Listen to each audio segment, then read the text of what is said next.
Exploring the bizarre. Your e-ticket ride into the world of the paranormal.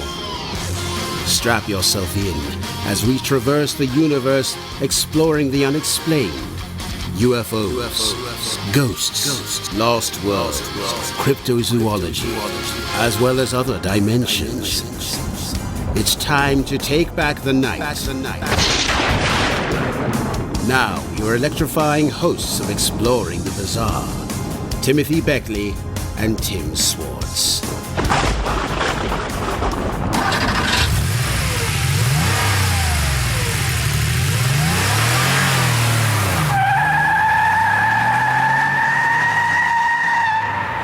Oh, wow.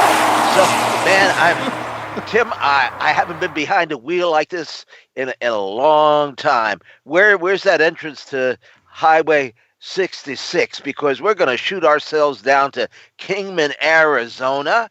We're going to find ourselves Harry Drew, the local expert on crash saucers, and we're going to go out to the site and look for some remains of a flying disc. We're going to go all over the country in the next 2 hours. We're going to put that pedal to the metal, and we're going to get out of town. We're going to get out of Dodge and head out on the open highway, and we're going to go to some of the most exotic places in America. The supernatural is calling us, Tim. It's calling us down the open road. So let's get going, Tim. How are you this evening? I'm doing all right, and I did not think that we could get that old Ford Pinto to rev up like that. So it just goes to show you. Well, you know, we got two guests in the back seat. We got the dog back there with him, and a big cooler filled with all kinds of goodies. And you and me are up in the front eating those hash brownies. Lots of beer. Yeah, lots of beer and hash brownies. That's what we need for. Man, we're gonna have some sightings along the way. That's for sure. You know, after a few hash brownies, I'm sure we'll have a lot of sightings. you know. Last week we had on time travel, right? We were going to Mars with Obama. I don't know. We were seeing into the future, going into the past, and now we're just slipping down the highway. You know, I feel more comfortable here on planet Earth. I got my hand on the dashboard, my foot out the window, and here we go. So why don't you tell us who we got on this evening? Well, Tim, tonight we've got some strange travelers. We've got Michael Huntington and Tony Urban. And you know, the United States is home to some incredibly strange, I mean, really, really strange destinations. So, Tim, if you're bored, like me, with the traditional museums and overly expensive theme parks, I mean, really overly expensive theme parks, and decaying tourist traps, then perhaps it's time to seek roads less traveled and seek out places that are truly in the realm of the weird. So Michael Huntington and Tony Urban, these are the guys that are going to get us there tonight. So gentlemen, it's really great to have you with us on Exploring the Bizarre. And I really do suspect that we are going to be exploring the bizarre tonight. Well, thank you. Where should we go first, Tim? Where do you think we should take this trip? Well, let's talk to Michael first, because Michael comes from Cape Girardeau, and as you know, we had on a guest my goodness. A couple of months ago, the writer about the so-called maybe the first reported crash flying saucer in the United States, allegedly happened there at Cape Girardeau. What do you say? I'm sorry. Yeah, apparently it did. My good friend. This is Michael, by the way. Hi, Michael. Hello. Yeah, if that dog gets in the way, just kick him in the nuts. Go ahead. Oh, poor dog. Yeah, I was throwing him out the side there.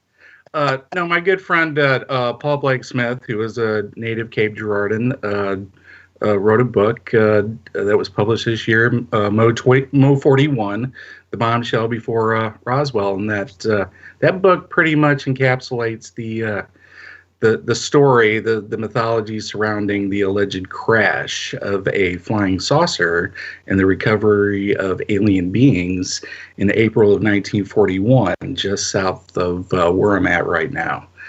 And it's a good place, a good location for something to crash. It's kind of eerie out there, and especially at nighttime. And I don't know, there might be something to it, but it's one of those places nearby that I like to visit occasionally because something weird may have happened there. Now, nobody's ever taken you aside and opened your wallet up and showed you a photograph that's supposed to exist of one of these little guys that was on board the saucer that night when it came down? Not me. I don't know if Paul has had anybody approach him with that regards, but there is allegedly a photograph out there somewhere that was taken that night. Maybe a couple of photographs, and maybe out here somewhere in somebody's closet, there's pictures of some guys holding up the alien from that night. Who knows? What now? Have you taken photographs of the area where it supposedly came down? I was, like checking out your blog and some of your older Instagram photos, and I didn't run across anything like that. Well, it's one of those circumstances where we kind of know the general area, but we don't want to go. We want to verify the exact location first, and of course, we don't want to expose people's property without their permission, because everybody will be out there wanting to see where a saucer may have crashed. I have put photographs up of the location, and I do know approximately one of the more popular crash sites. Of course, none of this can really be confirmed 75 years after the fact, but sure. You do have indications as to where it was and whose farm it was on and whatnot. And I think that I think researchers are looking at that, and I think there'll probably be more investigations into maybe recovering some pieces of metal, because you can't clean everything up. So who knows? Maybe something's out there. Some of these so-called extraterrestrials, or I like to call them ultra-terrestrials, because we really don't know where they come from. Right. They supposedly look so human that maybe he's still around the neighborhood playing cards with somebody. It's because their age span and our age span is not the same. So he could be just hiding in the woods or camping out, or God knows what at this point. In fact, he could be in the trunk of the car. Hey, but Michael, now, you consider what you do. You haven't written a book or anything yet, but you certainly have a very exciting a blog called Strange Travels. How in Roswell's name did you ever get involved in what would be considered? Do you consider this a hobby, or? Well, I do have a book coming out, actually. A lot of the stuff that you've seen on the blogs will go into a photo journal that I anticipate being out probably sometime in the spring. Yes. I also have written some other stuff that'll be published around the same time. I got into the strange phenomena, especially UFOs, back when I was a kid. I grew up in the 70s, and Mr. Beckley, you remember this. You remember the culture back then. Well, you probably read some of my columns in Ray Palmer's Flying Saucers magazine. I grew up reading your columns and seeing your picture. And I've never told a lie, despite what you've heard from anybody else. I swear to it. Because nobody lies in ufology or exaggerates. No. Talk about fake news. I mean, I used to do some articles for a magazine called Official UFO, which was kind of like magazine. The former editor is still Jeffrey is still a good friend of mine. We have usually comes to when I have my birthday. We have Indian food. We've been eating Indian food together since 1980 or whatever year it was. He started working at the long since defunct Countrywide publications. But in those days, you knew a good fake story when you saw it. Well, maybe some people didn't, but yeah, if you got a copy of the Weekly World News in your hand and there was Hillary was with an alien, you kind of figured it was made up. But today, maybe it's not so easy to tell because of the internet. But anyway, so you go back to the 70s. You were into what did you have a sighting?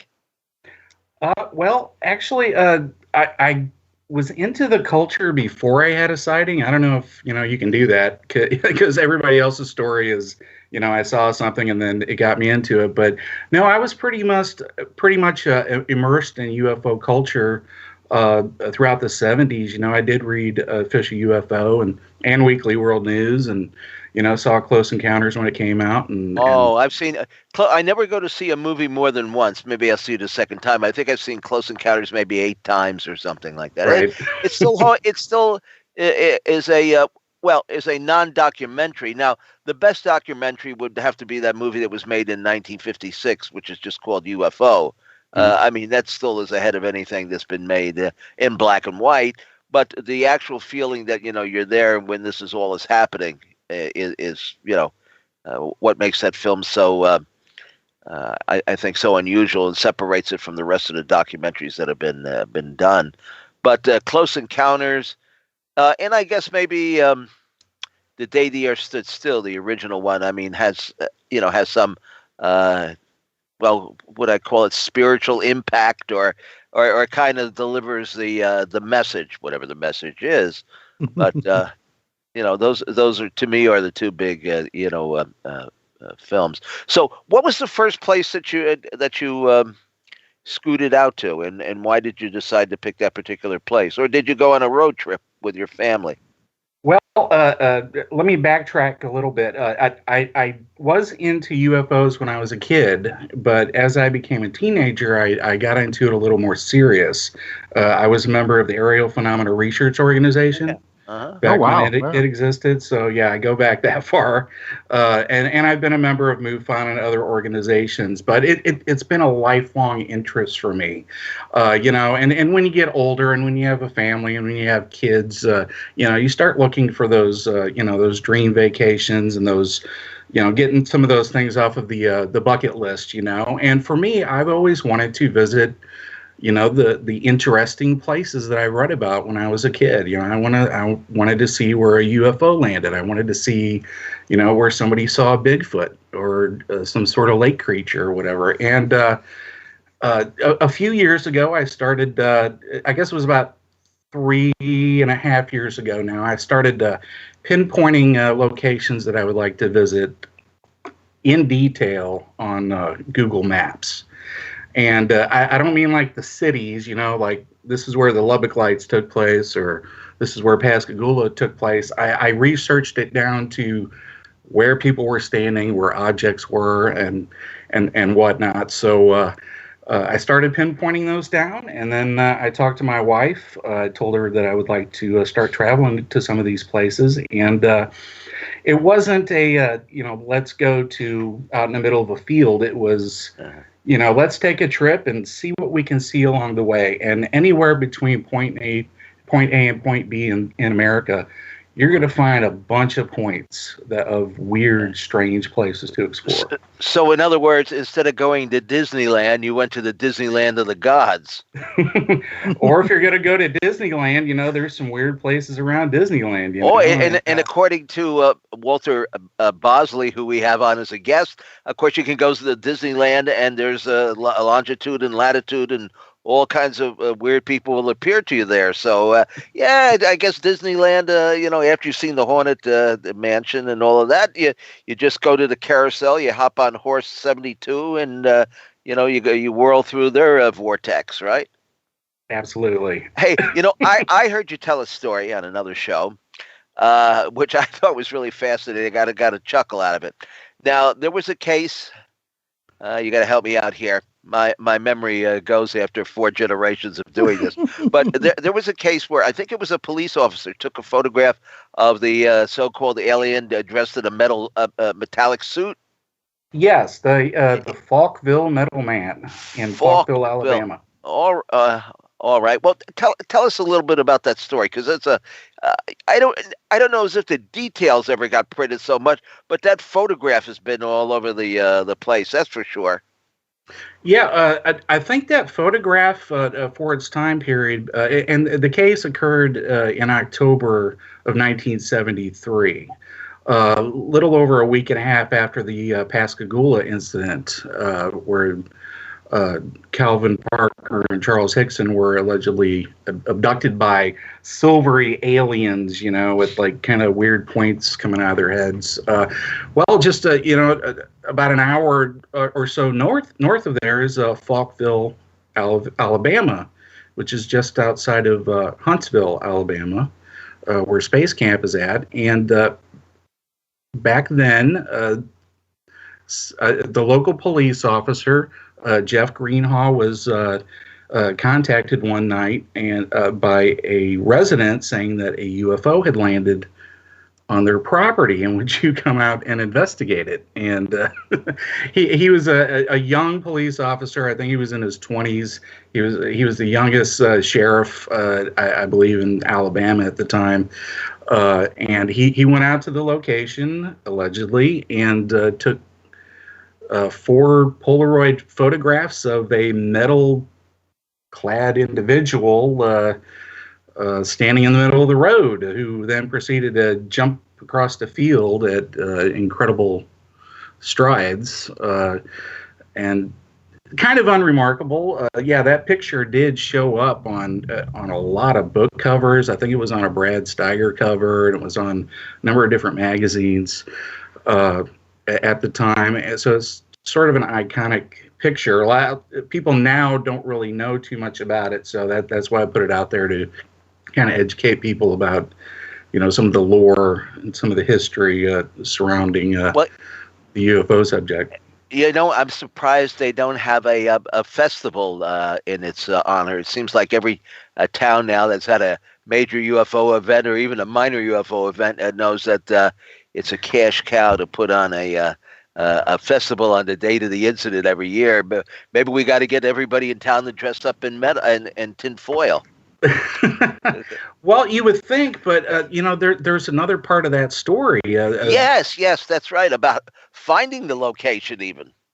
Well, yeah, I initially had done some research thinking it was at one location, and when we visited there, I did some investigating and talked to some locals and found out that the encounter was actually at a different location, which is what makes traveling and investigating some of these things on your own a little more interesting and rewarding than, say, just reading it in a book. But no, what was interesting about the Greenhaw case is that soon after this event, he was fired, his wife left him, and his house burnt down, literally within a couple of weeks after the event. And when I was there on location, and talking to people, it seemed kind of like something that they did not want to celebrate. Some communities have jumped onto what is called the crypto tourism bandwagon, and that's a phrase coined by Lauren Coleman, which says that a community should celebrate its folklore and its tales. And for some reason, Falkville doesn't want to celebrate it, which leads me to believe that either it was a hoax or somebody set up Sheriff Greenhaw, or there was some sort of small town shenanigans going on there. But can you imagine that suit must be hanging in somebody's closet to this day? Yeah, it looks like a fire suit, doesn't it? I don't know. It looks like something that they borrowed from one of the astronauts or something. I don't know. It's pretty peculiar. But hey, we've got another guest here, and we don't want to ignore Tony, because Tony, I got your book in my hand here. This West Virginia's Dark Tourism, and this is one of the nicest books I've ever seen produced on the subject. This is a doozy here. I mean, uh, where you live in West Virginia, obviously, right? Actually, I live in Pennsylvania. Okay. My publishing company, Schiffer Publishing, they Yes. have a ton of books in PA already, and they asked me to pick a state, and I figured, well, West Virginia is only an hour away. Parts of it are, and parts of it are 7 hours away. So it became quite a project as we did the book. But I'm only Now, did you take all the pictures in here too? I did, yes. Yeah, that's actually my main job. I'm actually a professional photographer. Oh, I see. Well, now, are you a paranormal researcher? I mean, you have an actual. Well, obviously, you've written a few books on the subject, so obviously you do have an interest in this. I mean, we can tell by your writing. I mean, you get to the meat of the situation, and you've got some really great places here. Did I remember? I had this book actually for a month maybe now. Did I read something about a haunted amusement park?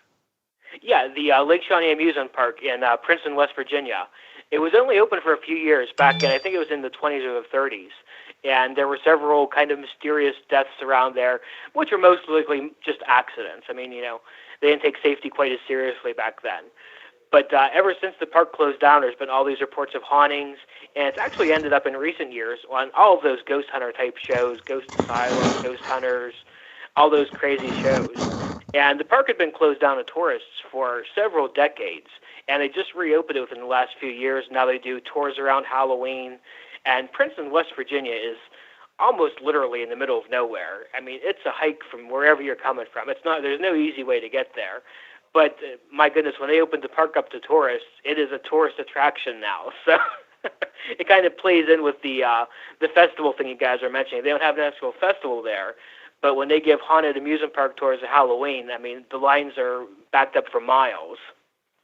Well, yeah, I bet that sounds like a good time had by all. Absolutely. I mean, what's better than an amusement park but a haunted amusement park? Go on, Tim. I'm sorry. What is who haunts the place? It's supposedly the ghosts of, I think, the majority. I mean, and again, legends get passed down over 70 years. I'm sure things change and shift, but it's mostly dead children. I mean, they make the best ghosts apparently. So, well, but that's kind of a morbid fascination there. It definitely is. I mean, my sense of humor and my predilections kind of go a little more towards the gruesome, I guess. But yeah, they supposedly see dead kids on the Ferris, or not the Ferris wheel that's still standing. And there's a pond where somebody supposedly drowned. That you can kind of hear children's voices, emanating from the water. And one of the barkers on the midway will come after you with a hacksaw or something. That would be perfect, wouldn't it? That would be, yeah. Well, Tim, unfortunately, we're coming up in just a few seconds on the first break of the show. Well, I think we've put a good distance behind us, but we've got a long way to go. That Highway 66 runs how many miles? Tim? Miles and miles and miles.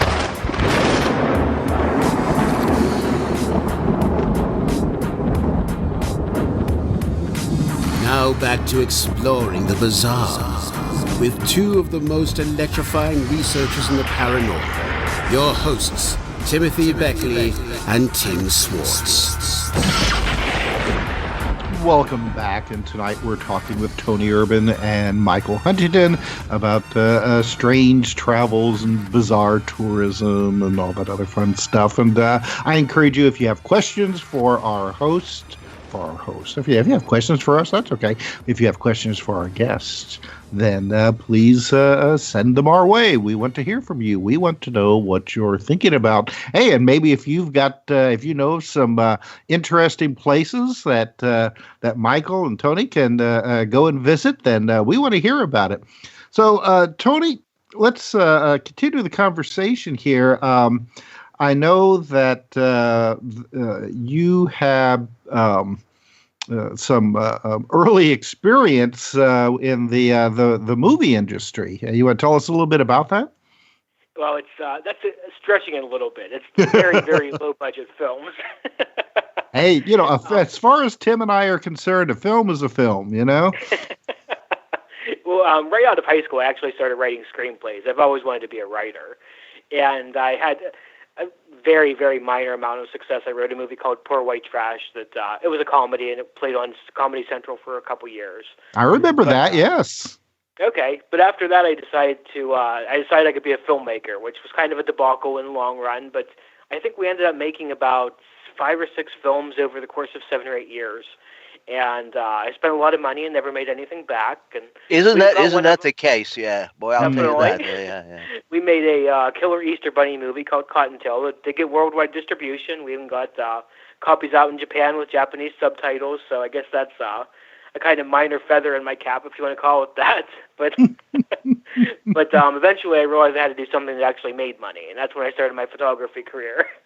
Well, I once sold the rights to the Sandy Hook Lingerie Party Massacre, which was now New Jersey Lingerie Party Massacre or something like that, to Russia. That's how this whole thing with Alex Jones started. I sold the rights to Russia for $200. Yeah, shot on video at $200, and the distributor got half. Now I ask you, I don't know. I mean, I ask you, is that any way to make a living? And absolutely not.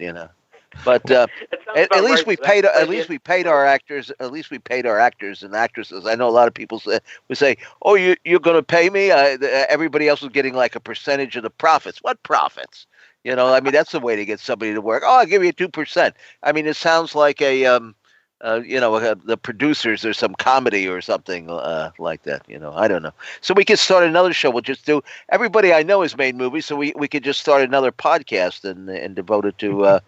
People that have made movies but have never made any money doing it, and we could throw it just to salt the salt the pie a little bit. We could get the guys on from Trauma Films or something like that who probably made a little money because they don't offer any advance, and you probably don't see too much in the way of recuperation. But whatever. Anyway, that's we're off topic. But so let's get back on the road. Yeah. I started saying not really, because then, Tony, didn't you get your start up by taking photographs of locations where some of your favorite horror movies were shot? It was, yeah. That was actually how my very first book came about. My first book's called Travelogue of Horror, and it wasn't even intended to be a book. It was just personal road trips I would take to find the filming locations for movies like Friday the 13th and Last House on the Left. Even exploitation stuff like I Spit on Your Grave, but mostly horror films. Oh, that's one of I've been waiting to see. I Spit on Your Grave. There's a newer version out. I can't even remember what it is.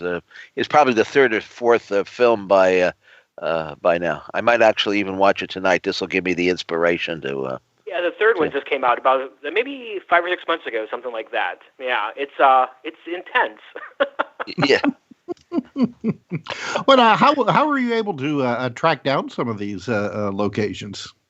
Lots of internet research. I mean, everything from old newspaper clippings to going on, internet message forums and saying, "Hey, does anybody live in Kent, Connecticut? Can you tell me where they shot Friday the 13th Part 2?" Just real random stuff like that. That's how I found a couple locations, was just posting some things and saying, "Who lived in this town 30 years ago? Can you tell me where this happened?" And people are always excited to tell you, kind of share stories about their small towns. And everything was real easy to find because it was in small towns. And we were trying to find places in New York City that would have been, refurbished 1,000 times over. But we looked at everything from the Friday the 13th films. We went up to Maine to like some Stephen King related locations. And that's how everything came about. I visited probably 20-some different film locations. And then I started going to horror movie conventions and talking to different actors. And one of them was Betsy Palmer, who played Mrs. Voorhees in the original Friday the 13th. And I showed her some pictures I had taken at the campsite that she hadn't been there since the movie was shot in 1979. And she just loved the pictures. And she said, "You should make a book out of this." And I kind of played around with the idea for a little while. And eventually enough people kept pushing me to do it that I submitted a proposal to Schiffer. And, I don't think it was even 2 weeks later, they said, "Hey, we want to publish this." And then I actually had to write the book, which took about another year, but it all came to fruition eventually.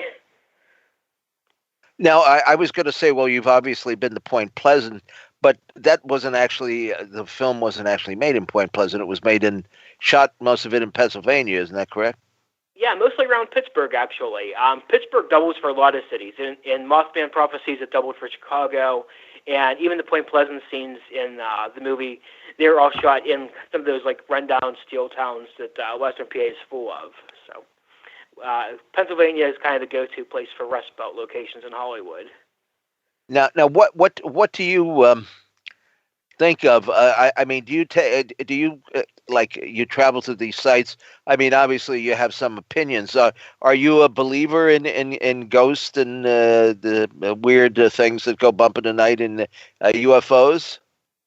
I'm a skeptical believer, if that makes any sense. I definitely want to believe. I want to believe everything I visit is 100% gospel truth. The realistic side of my brain knows, there would be hard evidence to some of the stories that you hear about, but I'm always very open to everything. I think there could be a Bigfoot out there. I think there could be, aliens crashing in Kecksburg, PA, and stuff like that. I don't have personal firsthand experiences I can point to and say, yes, that absolutely happened. I can say this. I can say this location's haunted. Nothing's well, now what would you say? What would you say about Mothman? Did you talk to any of the witnesses? I didn't talk firsthand to any witnesses. I couldn't track anybody down when we were there. We did 2 trips actually to Point Pleasant. The first was when we were done the Travelogue of Horror, and the second one was when we did the West Virginia Travelogue. But I didn't talk to any of the witnesses firsthand, but we went to the Mothman Museum. Oh yes, of course. So we've had the curator on you. Sketches. I mean, I know a lot of people say, "Oh, it was an owl," and I just don't buy that. I don't think that many people saw an owl and think it was the Mothman. So that's the one I definitely would put. I'd say that's much more likely than not to be real. And the weirdness, of course, with the collapse of the bridge. I mean, that one. There's another movie, for example, that I've seen more than twice. I mean, of course, I knew John Keel very well. He and I were friends. In fact, we used to go see an occasional horror movie together. We went to the premiere screening in New York. Well, it only played in one theater and only played for 3 days. Killer Clowns from Outer Space. We absolutely loved it. I mean, definitely. And then we saw some other together. We went to see some other movie at the Playboy Theater, which they had a theater, but it didn't even, it didn't show adult movies or even R-rated stuff necessarily. It was a movie on mutilations, and I can't remember the name of it, and it's lost in total obscurity. It turned out that the mutilations were being done by some secret government agency or group or something like that. I don't even remember the. You're talking about the cattle mutilation movie. Yeah. Jo Beth Williams was the star in that. She was played the mother in Poltergeist, but I can't remember what the name of the movie was. So, but yeah, no, I remember that one. Yeah, I haven't even seen that one pop up on Netflix or on Amazon, and Amazon got every movie on there. I mean, it's ever been made. I don't know, and some that haven't been made because when you click on it, it'll say it's not available. Somebody just did a box cover and got it up there or something. But. What are some of the places, Tony, that you went to that you maybe you felt a little bit something odd in the air, maybe some place that was secluded or a little bit off the beaten track? Well, I mean, one of my favorite locations in West Virginia was in the Flatwoods Monster locations. Braxton County, right? Yeah, it's such a cool place down there. And the story has always rang so true to me. I just don't see that such an eclectic group of people will come together and make that up. I live real close to Kecksburg. I mean, you guys are, I'm sure, familiar with Kecksburg. It's the Space Acorn at Kecksburg. Well, we think it's a Nazi time travel craft, but that's okay. That's our opinion. Yeah.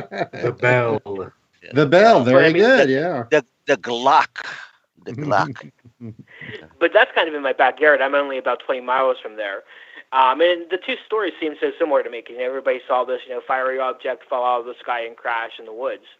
And the Flatwoods Monster, it's a story that's always fascinated me, that you have, old people, teenagers, and they all supposedly saw this. Oh, yeah. That was one of the Gray Barker, who, of course, was my first publisher. He did my first 2 or 3 books. It's kind of a synchronicity plays a big part in my career here. Well, when I was in the fourth grade, I had to do a book review, and it was a toss up between the night before Christmas or something that I didn't particularly want to read, or I could pick my own book. So I picked They Knew Too Much About Flying Saucers, and I actually got a B on the book report. I found the copy of it. I mean, I found the original copy written on the lined paper and the whole bit with a red pen. I'm sure they probably docked me a few points for using a red pen, but that's probably all I had.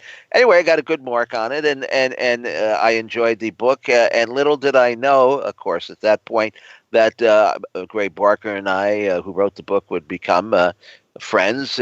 Gray came to almost every conference that I ever organized and spoke for us, although people said, oh, he never leaves Clarksburg. Well, he left Clarksburg for the big city on a couple of occasions to come on up and speak in Manhattan. And when he passed away, I bought the last 50 hardcover copies of They Knew Too Much About Flying Saucers from his estate. So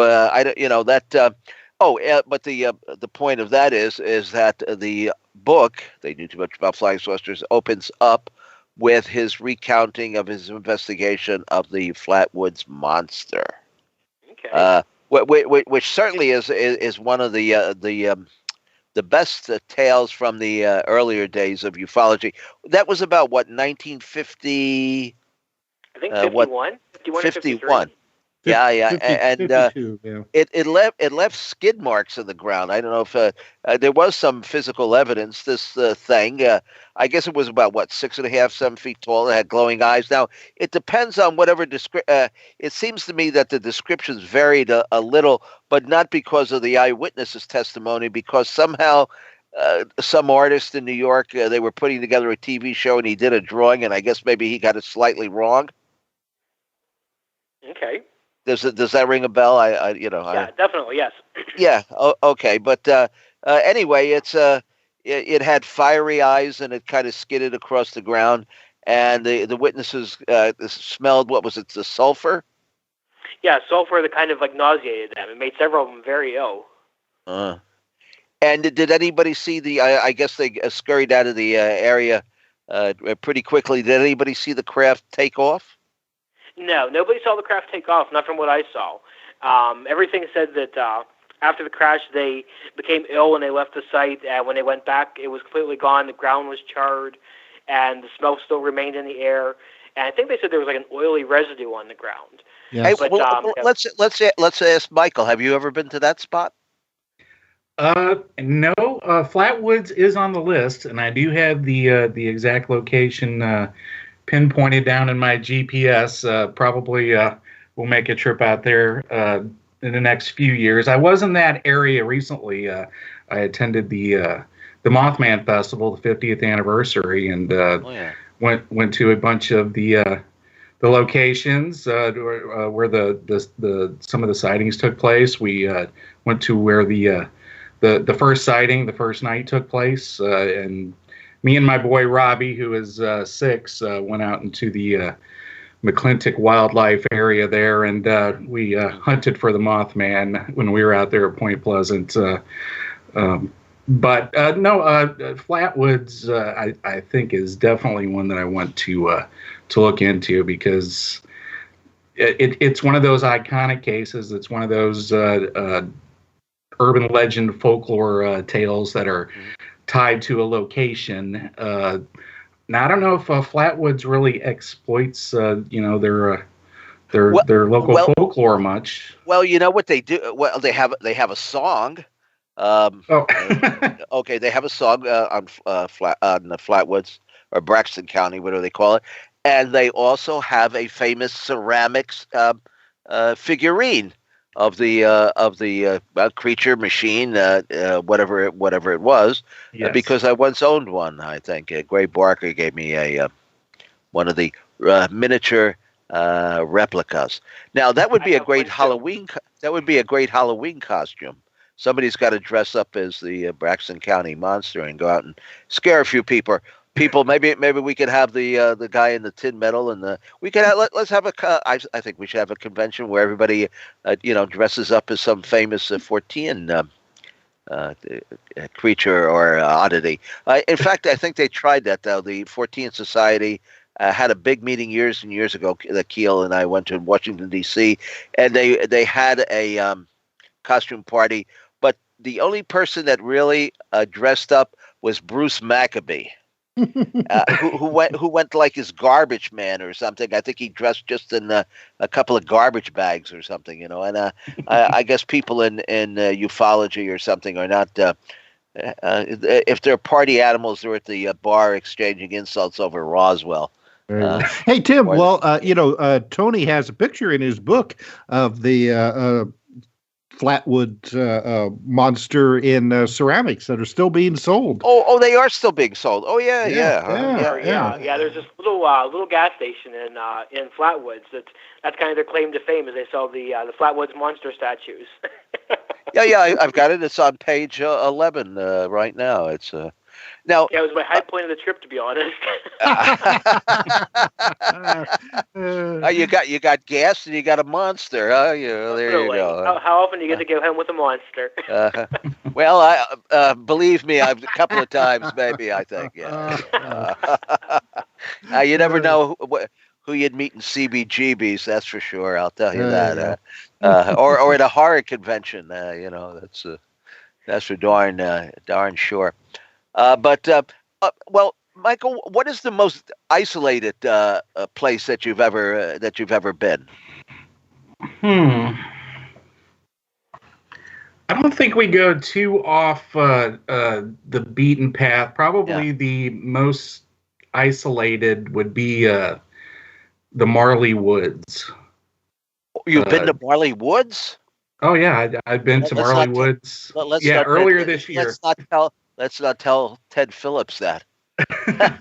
Well, it's sort of an open secret. Not that anybody's really jumping into the Marley Woods. I think everybody is respecting the fact that Ted Phillips is who he is, and he does deserve respect. And absolutely. And he's the man. I'd like to have him on at least once a year because he doesn't do very many shows, but he and I go back a long way, and we've cut a few jokes together and slugged a few beers and chased a few broads. No, I just made that up. Well, no, Mrs. Phillips, I didn't mean that at all.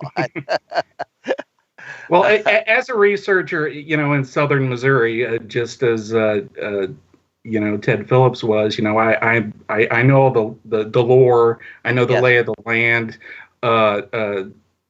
Marley Woods is accessible. It's private property. You can go down a few of the public roads, but that's probably the most out of the way spot that I've. How about Skinwalker? How about Skinwalker Ranch? You been there?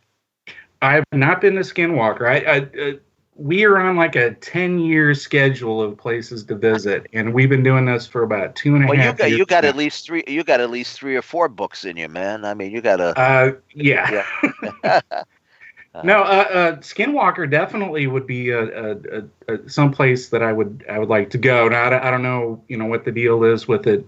1 week it's public, next week it's private, next week somebody's buying the property. So I don't know how accessible it would be, But places like Marley Woods, I do hope that in the future we can pinpoint some of these hotspot locations. Well, we've got a new spot for you. I don't know if you've been listening to the show, but we had our good friend and a regular guest on here, Paul Eno.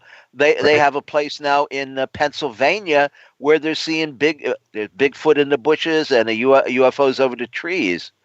And mysterious vehicles and vans and stuff, right? I mean, that's right. Yeah, mysterious pickup truck. Yeah, no, there are places. pretty much accessible to anybody that's listening out there within a few hours. If you do your research, and I pretty much work the same way Tony has. In fact, it's interesting. I haven't met Tony, but his story is very similar to mine. I'm also a filmmaker who made a few films and decided to do the set jetting to film locations, and from this has sprung out into traveling to paranormal locations. But yeah, within travel distance of anybody, you're going to find some hot spots, and you will be surprised that within a small area. You will find haunted houses. You will find Bigfoot stories. You will find Lovers Lane, ghost lights. You will find, famous UFO encounters all within, a certain locality. And we like to travel to those. I like to document them. I photograph the locations, and I try to share them, with people out there as much as I can to, document the locations and get people to investigate. One of my favorite places to go to are haunted lighthouses. You find any of those along the way? Yeah, there was we've only been to one haunted lighthouse location down, I guess the one near Pascagoula. We didn't really explore it or anything. I when I take my kids on trips, I keep them out of the spooky places, because they're my boys are 4 and 6, and they're not really afraid of anything, as to say. But I prefer, if I'm going to go into a place, I do that by myself. But they like to look at spooky places from the outside. Yeah, it's a little different, for kids, for like maybe a UFO place. Oh yeah, it could be, spaceman landed here. But some place that has a ghost. Yeah, we don't want to go close to that. Yeah, or if there, if there was a murder, because most haunted places have some kind of murder associated with them, and I don't really want to have my kids around that. But my boys do love the Bigfoot and the Mothman. They have their own theories. Well, I think it's time to take the dog for a walk and get him out of the backseat of the car before he tears up the cushions again. And so we'll be right back in just a few minutes. And don't go away, because we got a lot more of the country to see. All right, Tim, your turn to take over the drive.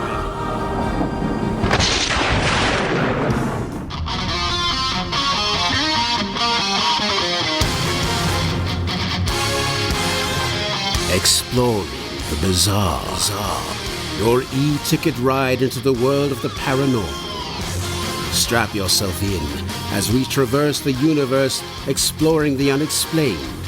UFOs, ghosts, lost worlds, cryptozoology, as well as other dimensions. It's time to take back the night. Now, your electrifying hosts of Exploring the Bizarre, Timothy Beckley and Tim Swartz.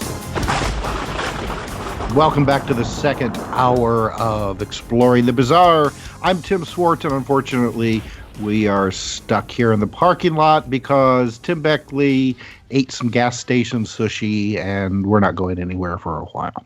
So I guess we'll just continue. Yeah, and the dog has eaten up the back seat of the car, and the rental company is going to give us hell when we go back with it next week. I swear, you never know what's going to happen on a road trip. That's right. And we're out of beer too. Oh, so. Jesus! What else could happen? Don't say that. Don't say that.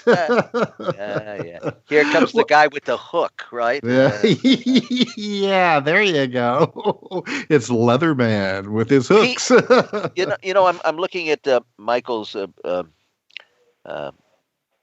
blog, which is more than a blog; it's a history book in itself.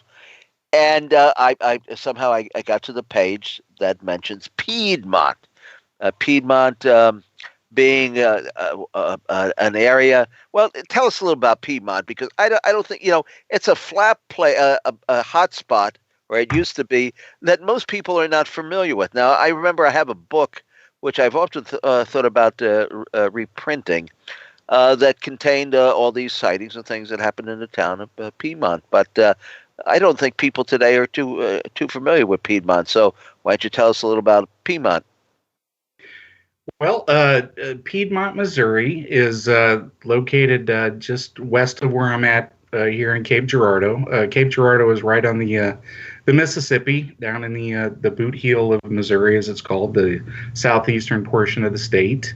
And just west of here, if you drive about an hour, it starts to get pretty hilly and really thick forests and small towns scattered throughout this area. And there's a little town called Piedmont, which is right near Clearwater Lake, which is a man-made recreational lake with a dam. And back in 1973 began a UFO wave across the United States. And in particular, there was a flap, a concentrated grouping of sightings seen by hundreds of people. Actually, I think it was like 500 people or more in this small town over the course of 1973. Saw all kinds of nocturnal lights, silvery discs, craft, glowing objects, you name it. It ran the full gamut. There was also landings and trace evidence left at a number of the towns all around the area. And it was so concentrated, and the number of reports was so overwhelming that ufology instantaneously took an interest in Piedmont in 73. Hynek went down here, teamed up with Ted Phillips. They investigated. There were people diving into the water of Clearwater Lake to look for USOs, submerged objects in the water. And out of that precipitated an actual scientific field investigation by Southeast Missouri State University here in Cape Girardeau by their physics department, which was headed by Dr. Harley Rutledge, who was the head of the that's the fellow. Yeah, that's the fellow who wrote the book, and I couldn't remember his name. Right, and his book was Project Identification. Do you know is he still around? No, he passed a number of he passed away a number of years ago. But he did leave, one of the first scientific field investigations. I mean, again, it's a shame because it's a great book, and it does cover a very important UFO window area or hotspot, and it just seems to have gotten lost. Yeah, I think a lot of people are starting to discover it, especially within the UFO community, because, there are certain elements within ufology that are looking to get, back to some of the scientific, field stuff, to actually gather some evidence and find these localized areas to see if we can, measure some of these anomalies. And Piedmont is certainly one of those places. I know of other field investigators right now at Piedmont, with equipment that are investigating a phenomenon which is still continuing. Places like Marley Woods are still continuing to have strange things, and not just lights. There are Bigfoot encounters, there are creature encounters, you name it. Yeah, so I don't know what makes certain areas susceptible to this. It's certainly not entirely a cultural thing. It's certainly not, just a rural thing. There's something going on. And now we can speculate as to whether it's, a natural phenomenon tied to Earth lights, or, we can speculate to the other end and say, maybe there's some sort of dimensional portal or some sort of, spatial anomaly that's giving us all these strange phenomena in these certain areas, and Piedmont's definitely one of those areas. Now, in your travels, have you had anything paranormal happen to you while you were at a particular site? Well, I tend to be I'm not a skeptic, but I look at each case on its own merit. I look at each location on its own merit. Whether it's Bigfoot, haunted, UFO, or whatever. I do believe that the UFO phenomena has, some scientific evidence there in certain areas that you can look at. I've been to some of the most haunted houses in the country. I've been to, famous cryptid locations, and I've been to UFO locations. I haven't really experienced anything personally, but I have had anomalies show up on film. Please tell. Yes, go ahead. Yeah, when I was in Marley Woods, we were on our way to the Ozark UFO conference, decided to stop off there and take some pictures, and one of the photographs has a circular disc in it. And I haven't publicized this, other than, the picture is out there. It's an interesting anomaly. Anytime that there's, a photographic anomaly at a strange place, that should get your interest. Haunted wise, I have taken anomalous photographs at the Crescent Hotel in Eureka Springs, Arkansas. It is considered to be one of the most haunted hotels in the country. And while I did not experience anything, I did have a figure show up on a picture that was not there. Now, whether it's a photographic glitch or whatnot, surely it is. But it does get your head thinking, and get you scratching your head thinking about this when it shows up at a specific particular spot.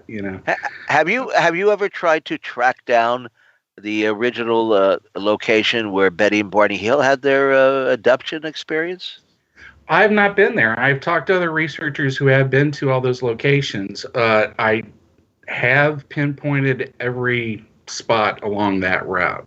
Where they stopped their car at this point, where they looked through binoculars at this point, where they made this turn at this time, and the actual abduction site. So I know where those are. And, while people may not be able to go out to all of these locations, I do recommend that they do use things like Google Maps, and especially Street View, because you can ride that whole route through Street View on Google if you want, and you can get an idea of what the location looks like, and pretty much any of these locations.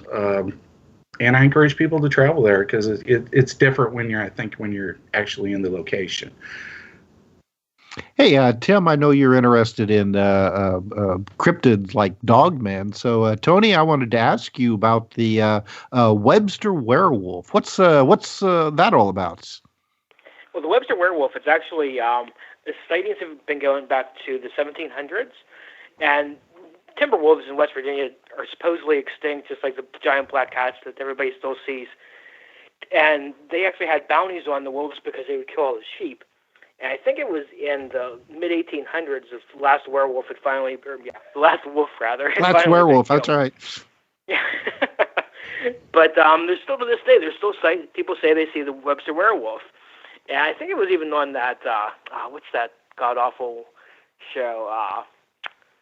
The West Virginia. You can only mean Monster Quest. Monster Quest. No, Monster Quest was a good one. Yeah, that was a good one. Yeah, Monster Quest they managed to really screw up the Braxton County Monster. I know that one. Oh, definitely, yeah. He was a lizard man, I think, by the time the show was over. That's right. So what is he talking about? What is it? It's like, rednecks versus monsters or something like that. I'm totally blanking on the title, but they actually covered the Webster werewolf in one of the shows, and Mountain Monsters, like all the other ones, of course. They catch Mountain Monsters, last minute, but there's supposedly still sightings, and we'd rented a little cabin just in the middle of nowhere in Webster County, and I made sure I ran it on the full moon because I wanted the full effect, and obviously we didn't see a werewolf. But our one dog was extremely freaked out the whole night. So I don't know if the dog was sensing something or not, but she was a pretty mellow dog for the most respects. But she went outside the one time that night, and boy, she hightailed it back into the cabin, and she hid under the bed, and I don't know. It made me wonder. I don't think she saw a werewolf, but she saw something, maybe a bear. Oh, yeah, well, yeah, I started to say, that when your dog gets freaked out like that, you need to watch what's going on around you. Definitely. We were at a cemetery in West Virginia, too, where the same dog, actually, I'm going to make her sound like she was a crazy dog, but it was a cemetery where there was a wall. It was probably, let's say, about 4.5, 5 feet tall. That was built the whole way around the cemetery. You actually had to climb over a little staircase to get into the cemetery.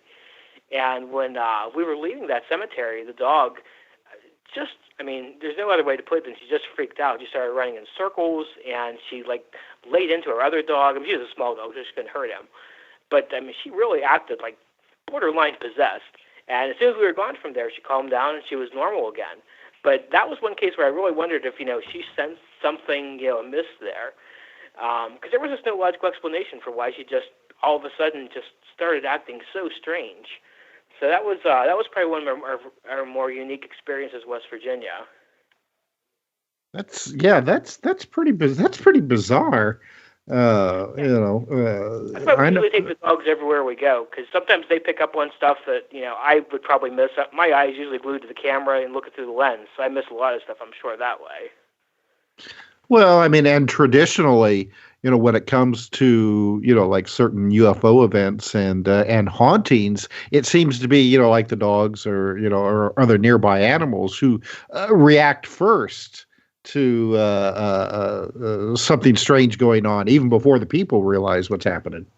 Yeah, I know there's a lot of studies on, on extrasensory perception that they have, especially when it comes to, earthquakes and weather events. And, it could cross over into ghosts, too. Who knows? Well, now, I see that one of the stories that you have in here involves it's not a lake monster, but supposedly river monsters. You want to talk to us about that a little bit? Yeah, that would be the Holt River Monster. Yeah, that's an interesting story. Yeah, it's a really old story, too. That dates back to, I think, right around colonial times. And there was, I'm trying to think here, there was a sighting of this monster that supposedly had it was larger than a bear, had the body of an alligator. They said it was about 15 or 18 feet long, supposedly the head of a turtle, obviously a very bizarre-looking creature. Mm-hmm. But some reports said it had 2 heads, some said it had 1. But all these weird reports I found online said about it, people witnessed it, catching a deer and dragging it into the water, or, 2 boys that were out hunting and one was dragged into the water and they went back and they saw this monster eating the body and stuff. I haven't been able to find anything more recent than I think around early 1800s. But it was kind of bizarre when we went there. They have these signs. It's probably just for, contamination in the river. But they have these signs up. It's no swimming, no trespassing, no standing on the beach. So, of course, when I put in the book, I say the signs are there because of the Holt River Monster. You got to play it up a little bit. But I was kind of disappointed. They didn't have, I was hoping for, a little monster statue or a mascot or something, but there's absolutely nothing in the town that, gives any indication that they had these sightings there 200 years ago. Well, and that's the thing about a lot of these locations, and I'm sure Michael's run into this themselves, is that a lot of the people who, currently live there have no idea about these past events.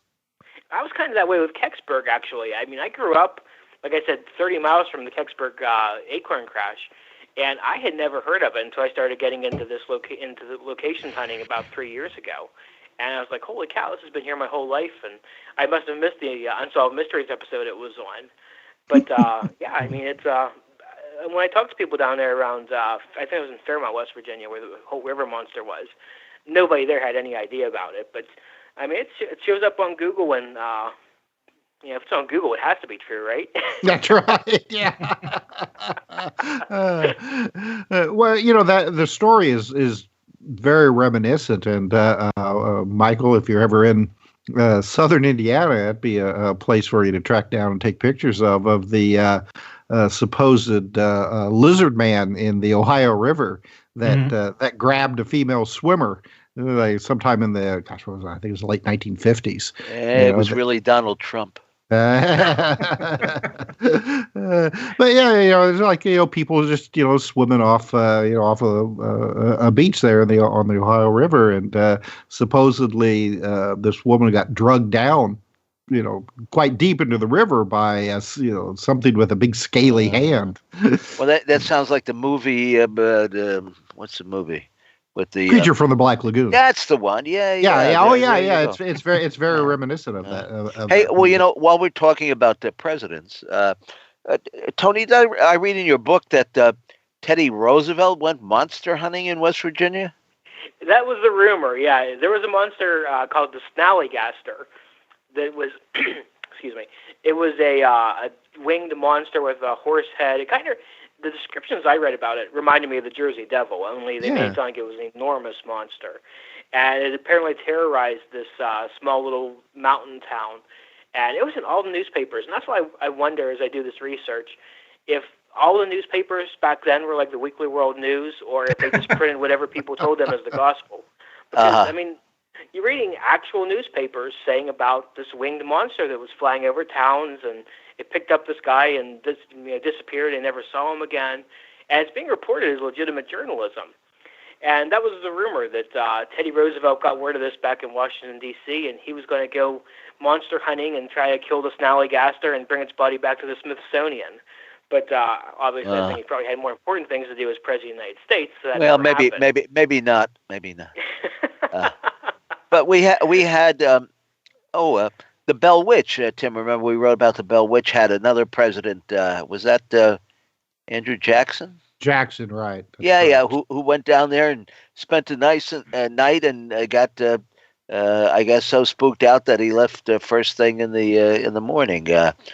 I guess even presidents are a little chagrined when it comes to fighting off a nasty poltergeist. I think it was Napoleon Bonaparte. I think it was his brother or cousin that supposedly was involved with the Jersey Devil. I can't remember if he was hunting it or if he had an actual sighting of it. But I'm pretty sure it was a relative of Bonaparte. Well, that area of New Jersey, I drive through there on the way to Atlantic City, and it's still all. Our friend Peter Moon, who has written about all the time travel escapades there on Montauk in Long Island, has done a book called Ong's Hat, which is supposed to be this, I guess, bar kind of hidden away in the Pine Barrens, where people go to have a drink and talk shop, but shop being about interdimensional travel and time travel. So I don't know anybody who's actually been there, but keep your eyes open for a little turn off in the Pine Barrens, and you might find yourself in the year 2050. I don't know. You might just find yourself really out of step with today, because you're going to go back in time and you're going to go forward in time. And that's what we're doing tonight. We're taking a journey through history, the history of the paranormal and some of the strangest spots that you'll ever find. Now, Michael, what are a couple of your favorite spots? Well, probably my favorite overall spot was when I went to Stamford, Kentucky, and we traveled along the route and stayed in the hotel. The three women. Yes. Oh, yes. See, I knew that. I talked. Very good. I talked. Yeah, this is like name that tune, right? I talked to, I think it was Mona Stafford on the phone, and I've been thinking of that case lately because next week we're having on Dr. Leo Sprinkle, and he was involved in hypnotizing the I don't know all or one of the women involved. But take us back to that night, because they got picked up by a very large mothership. I guess it was 1976. I think January. These three women were having dinner in Stamford, Kentucky, and they were heading back down back to their home in Liberty, Kentucky. And along the way, an enormous red flying saucer shot a beam down at them, yanked their car off the road, and then you had the classic missing time further down the road thing, which led to further investigation. Pretty much every organization was involved in this case back then. NICAP, Center for UFO Studies, MUFON, APRO, National Enquirer, Blue Book Ribbon Panel, Blue Ribbon Panel, not Blue Book Ribbon Panel.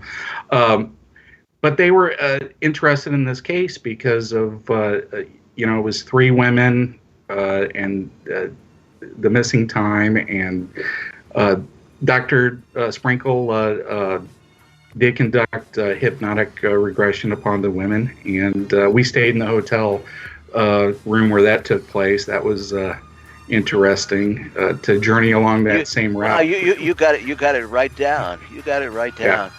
And we're going to get it right down when we come back in just a few minutes, because it's that man in the sky who hits us with thunder and lightning. And we're going to go on a break, and we're going to come back and travel the road less traveled.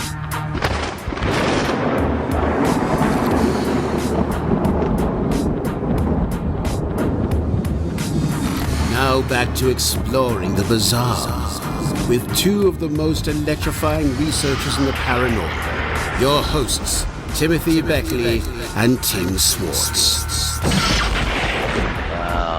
Yeah, we are back for the last segment. I was going to say we're almost out of gas, but I'm never out of gas. I swear. No, we're gassed up and ready to go. Oh man, we're going off into the night now. Now that we got the dog under control there, we've taken him for a long walk. He's good to go for a little while. And our two guests in the back seat, Tony and Michael, well, they're going along for the ride.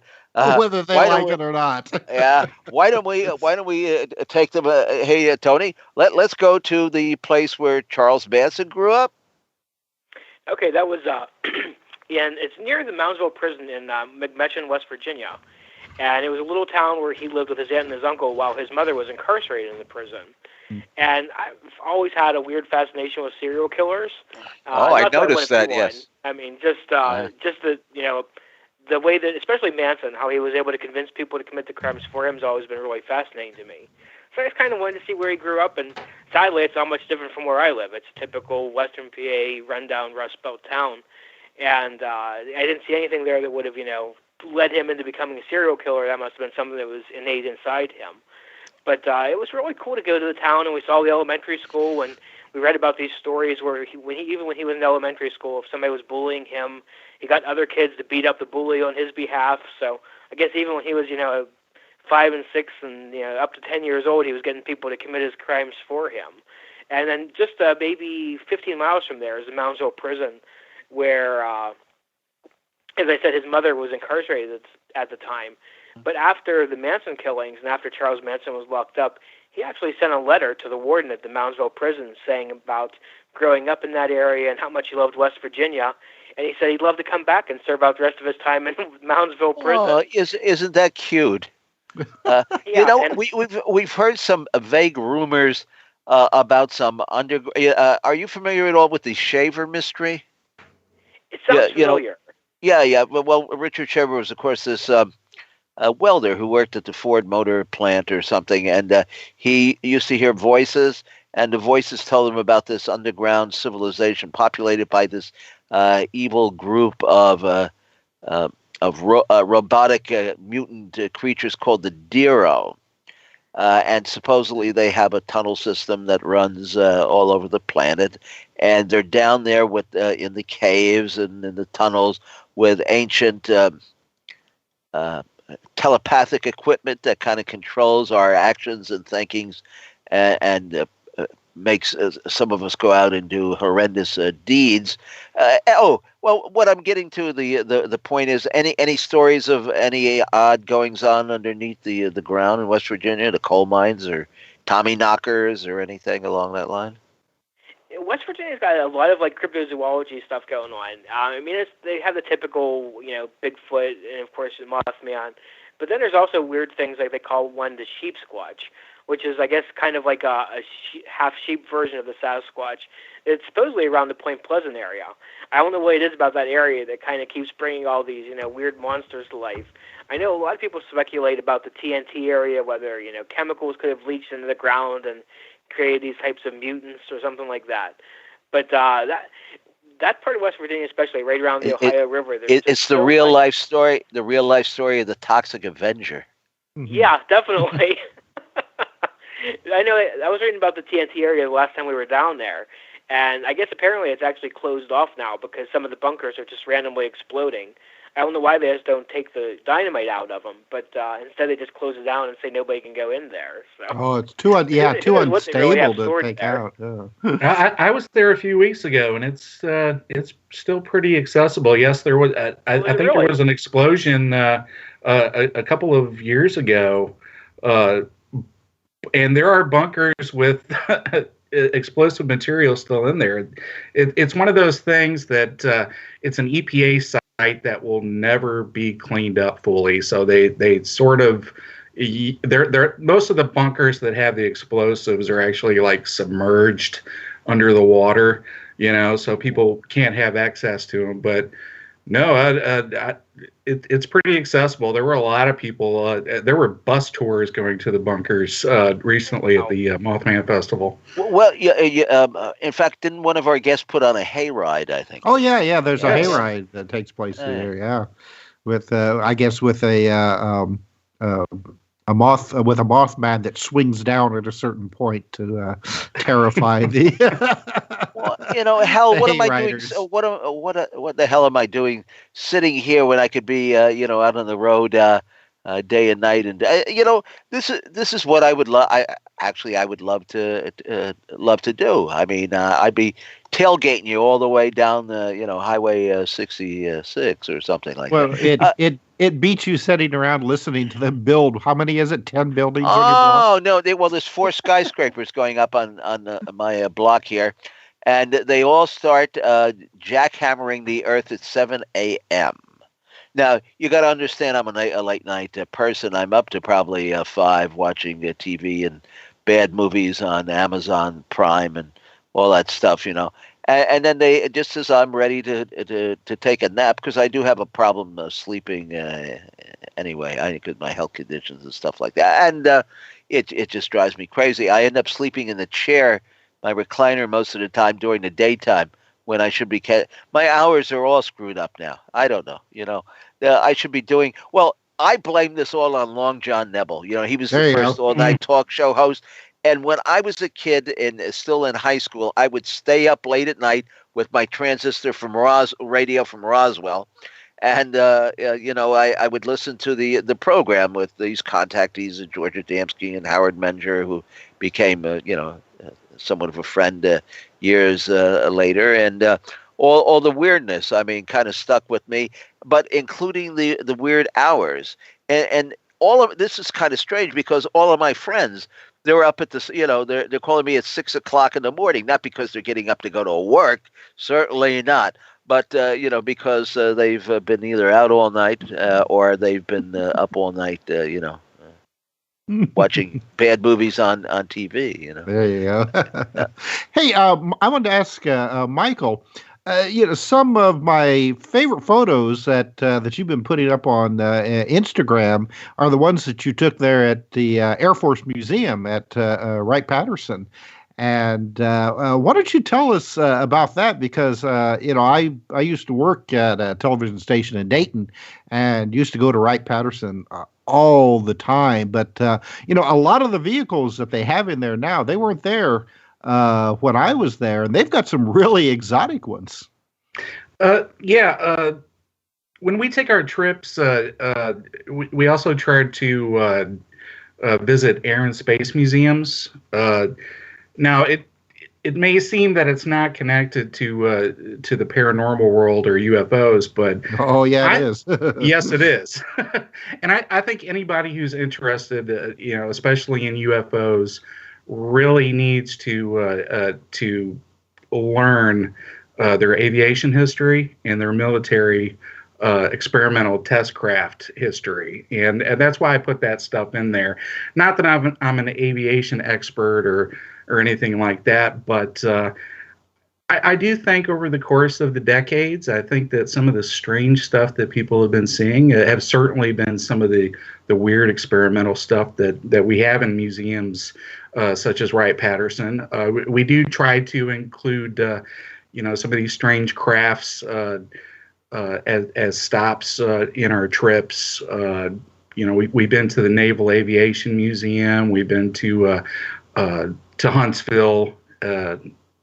At Space Camp there, where they have a lot of, X-craft, and of course, Wright-Patterson, which is famous for, Project Blue Book, which was the government's, the Air Force's investigation in the 60s, and the whole preponderance of all their experimental aircraft are there. There's actually flying saucers there inside of hangars that supposedly had flying saucers and alien creatures. And, it's fun for my kids. I think later on they'll appreciate that, they've been to Wright-Patterson and they've seen flying saucers and hangars, but yeah, I try to get the aviation stuff in there as well, just to subtly educate people about the history, because when was the last time you were there?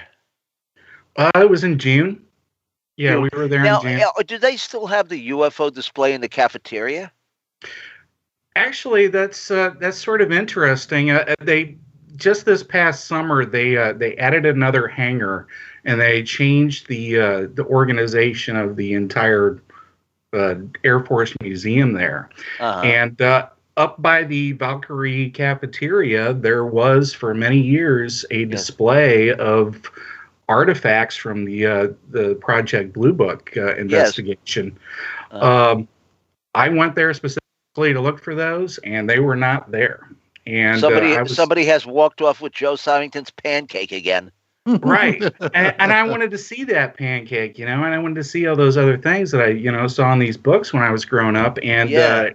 I made a fuss. I said, I want to talk to your, whoever's in charge. Bring out Captain Quintanilla. Yeah, but they said, we're not hiding it or anything. It's it is accessible now that they have it in a special storage area, and I guess you have to fill out a form to actually see it. But it's still that stuff is still apparently accessible, but. Well, do you realize if they ever needed to come up with some funds for something or wanted to do a charity event, put a big hanger, the number 18 on some hanger out there, and and have. I wonder if the Avro craft is still around in somebody's garage somewhere. There's an Avro there. Yeah, they have an Avro there. Is there? Oh well, that would be. Can you imagine how many people would go to that as an attraction, Yeah, they actually have like Earth versus the Flying Saucer posters behind it. Which is kind of an interesting choice for the Air Force. I think they're sort of playing up that some of these craft were UFOs, for at least during certain time periods in American history. Well, certainly not the Avro saucer. No.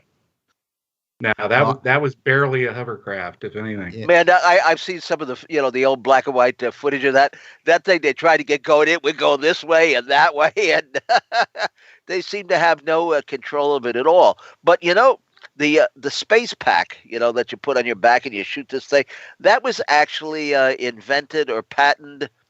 I believe the fellow's last name is Hill. He did a book on this. It's actually based on. UFO sightings. He actually investigated the subject.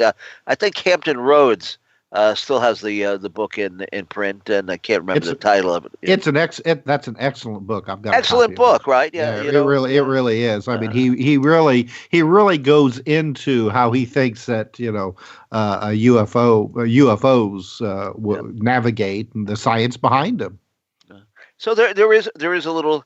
Don't don't let them fool you. There is a little bit of science that does go on in this field, although I don't know how much science can provide us with the answer, because as long as science does not accept the realm of the paranormal, I don't think that they'll ever be able to get to the bottom of the UFO mystery, because it's almost, I guess, as we could tell by having done well over a year of programming here at KCOR, the best digital radio network in the country, thanks to Tina.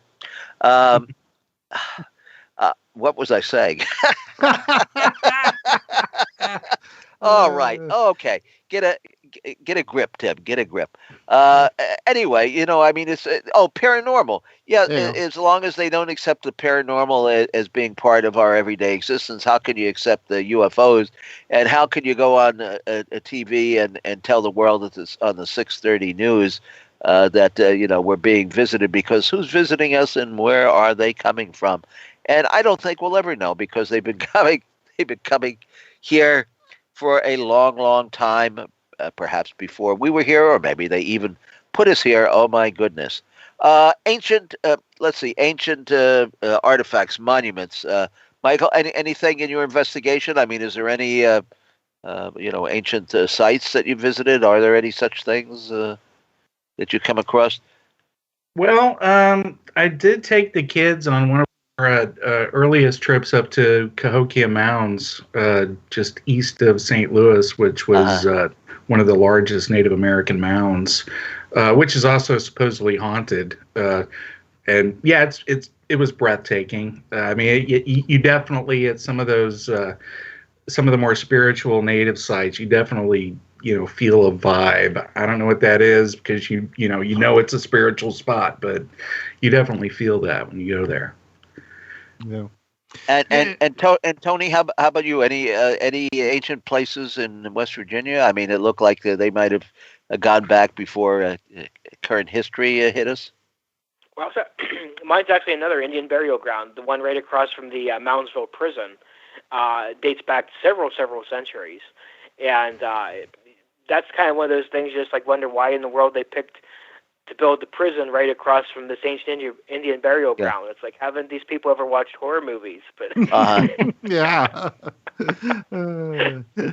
Well, what about Tim was asking earlier about like Dero tunnels, but you've got some pictures of Bat Boys caverns.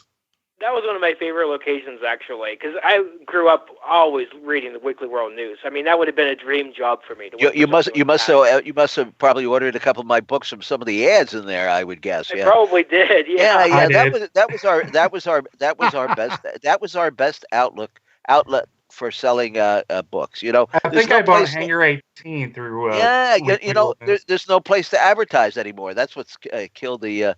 The mail order publishing business. That and the post office single-handedly can put anybody out of business. But there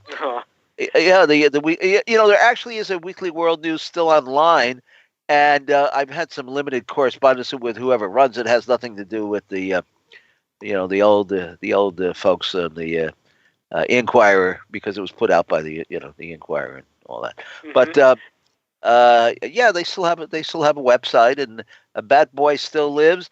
And something, they still print our ads in there. I think every once in a while somebody will actually say, "Do you still have that book that we saw in the 1984 issue of Weekly World News," or something like that? Yeah. And we still have it. That's the funny thing, because we very seldom let a book go out of print. We've got 239 titles or something like that. But there's actually a Bat Boy cavern. There is, yeah. It was the cavern where supposedly they found Bat Boy, and it started off as a sinkhole in a farmer's field, and it was just the weirdest story to me, because they found this sinkhole and they couldn't find a bottom to it. And instead of exploring it, they just threw their garbage in it. They'd throw trash, they'd throw dead animal carcasses, and that went on for like 100 years until somebody finally got the idea and says, "Hey, let's excavate this." And they eventually, dug into the tunnel, and I can't remember how many miles it goes, but it's very, very far underground. And they found like an ancient, like a like a dinosaur version of an elephant, or not an elephant, I guess kind of like an elephant, a woolly mammoth type of creature down there. And but yeah, they have a little museum set up with the actual, artifacts, the rocks and the fossils and everything that they uncovered from there. But they also have little Bat Boy hats. I was extremely disappointed they didn't have Bat Boy figurines. I think they're missing out on a huge seller there. But it was such a cool location, and we got to go down through the tunnels, and you could do like a little spelunking. And if you were real adventurous, they even had like a tour where you could go through the more cramped sections of the tunnel where you had to crawl through the mud on your hands and knees. And I wasn't quite that adventurous that day, so I did the walking tour. Not the crawling tour. But that was Bat Boy's home cavern. Most people don't realize Bat Boy's from West Virginia. So, wow. Well, gentlemen, unfortunately, we are getting close to the end of the program and the getting low on gasoline again. So, why don't we give you a chance to let our listeners know where they can find your books, websites, things like that. Tony, let's start with you. Where can our listeners find out more about you? Okay, my website is TonyUrbanAuthor.com, and most of my books are available on Amazon. My travelogues are available in the Barnes & Noble stores and pretty much any online book retailer. I have a fiction novel. It was my very first novel. Actually came out in the beginning part of November, and that's called Hell on Earth, and that's a zombie novel. It's the first in a series, and that's exclusive to Amazon right now. But you can find all the details, like I said, at TonyUrbanAuthor.com. What are the names? How many books have you actually written? My first book was called Travelogue of Horror, and that includes the horror movie filming locations and some real life haunted locations. Hey, and you send me a copy of that, and I'll swap you one of our Mr. Creepo DVDs. We've got some. I'll be happy. We got a whole box. We got a whole box of them here, don't we, Tim? That's good, great. Yeah. And then West Virginia's Dark Tourism is the name of the West Virginia Travelogue. And that is a book you will be proud to have on your coffee table, if you have a coffee table. I can't remember the last time I was in somebody's house that had a coffee table. It was a party, and they fell through the coffee table. One of those big glass things. It's lucky somebody didn't get maimed. But I don't know anybody who has a coffee table, because in Manhattan you don't have room for one in your apartment.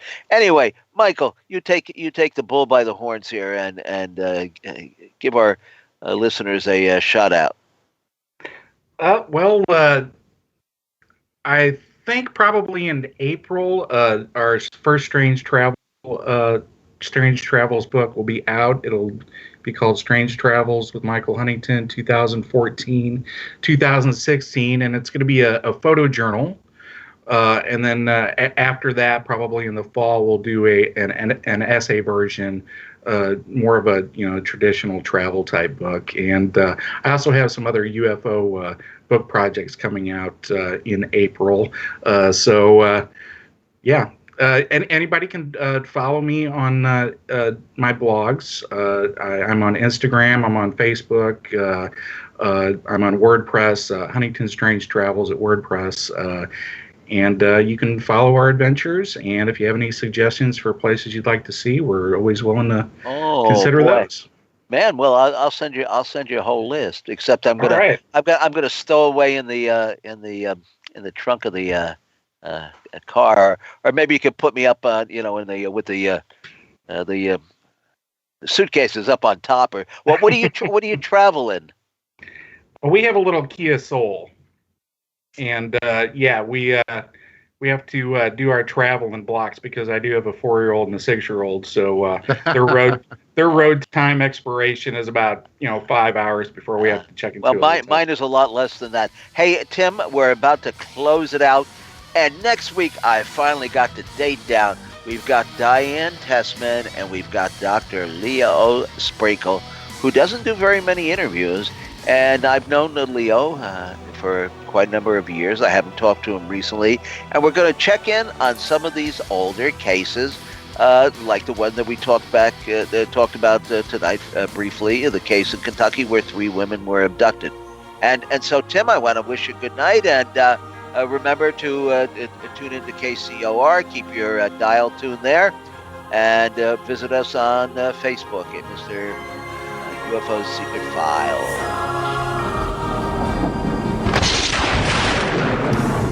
You've been listening to Exploring the Bizarre with hosts Timothy Beckley and Tim Swartz. They're taking back the night by jetting non-stop across the cosmos in search of the truly bizarre and totally unexplained, with you as their co-pilot.